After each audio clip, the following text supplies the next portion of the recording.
David Jordan is the private advisor to CEOs, specialising in creating results through strategic innovation. Welcome to this week's segment.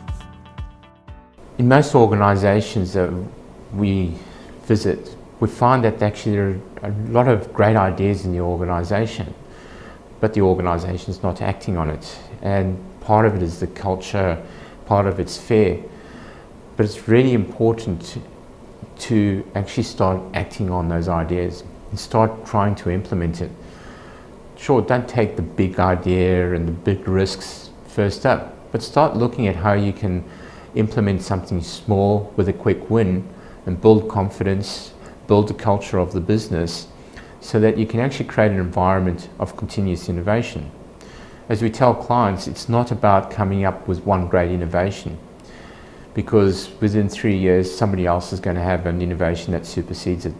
It's about creating a culture and an environment where you create continuous innovation so that you constantly can keep ahead of your competitors and keep finding new ways to build growth and to build profit in your organisation. As a CEO, you've put a lot of time and effort into try and find the right people in your organisation and build the right skills. You've got the board on board with you, you've driven ideas in your organisation. But if you don't start implementing those innovations, you're going to lose those people. So it's very important sometimes to go for a quick win to keep people engaged than to have 3-year or 5-year projects for some innovation that's down the road. It's also important to try and focus not always on big change, but lots of small changes, because it helps to keep people engaged. It also allows you to test the environment, what works, what doesn't work, where the successes come from, where the failures are, and also to test your market, because at the end of the day, if your customers aren't buying your innovations, then you created the wrong innovations.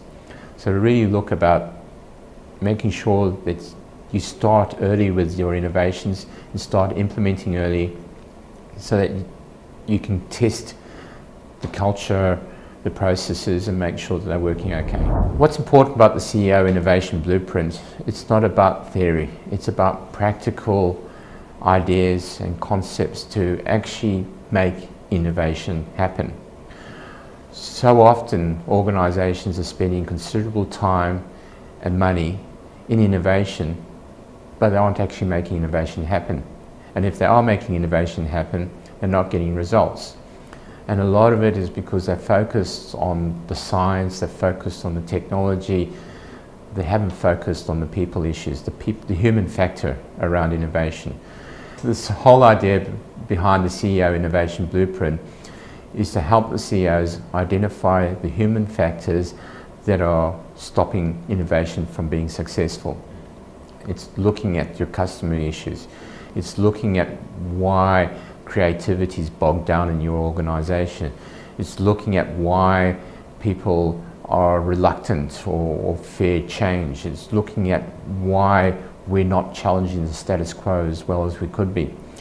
When you start tackling a number of these issues, the way that we suggest in the CEO Innovation Blueprint, you'll start removing a number of roadblocks from innovation and you'll start seeing greater success in profit and growth. We've worked with clients around the world solving a variety of problems in different organisations. There's some interesting challenges that we found where people were looking at the problem the wrong way, and just by simply changing the way they thought about the business problem, they came up with great innovations and new solutions. One company that we were asked to come in to help with was a direct marketing book retailer, and they had a problem of trying to rebuild growth.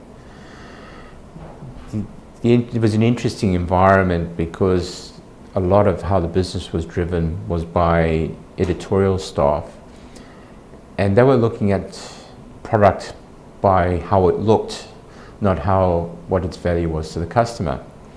So when you're thinking about a web page and you think about the real estate of a web page and that you want to try and get your high revenue items high up on that web page, the editors were actually looking at what looked the prettiest, or what was the best looking cover. And often they would be giving what was looking good preference over something that actually provided better return to the organisation. And it's just simple things like that that can have an innovative impact on profit. Another organisation that we were involved in was the shipping industry. And the shipping industry was a very good example of how cost-cutting virtually was bringing it to its knees. We came to this organisation where staff actually couldn't go on leave because they were doing 3 people's jobs and there was nobody to replace them. And then we sat down and looked at the problems of the business, and it wasn't that the business wasn't profitable, it was that the business was not looking at how to maximise the return.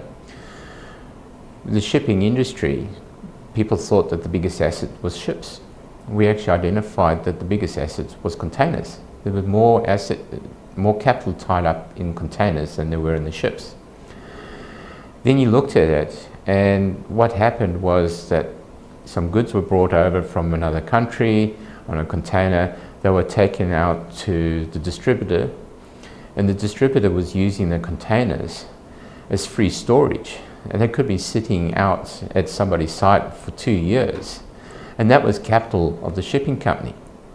So when we changed around the focus, not on managing ships, but managing the container, and introduced container systems, we started driving growth around it.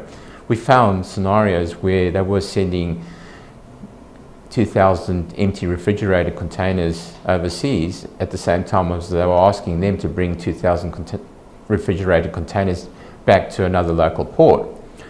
Simple mistakes like that were costing them a big business. So changing the focus from ships to managing containers started driving profit. But again, this is an important part of remembering how are we solving the customer's problems.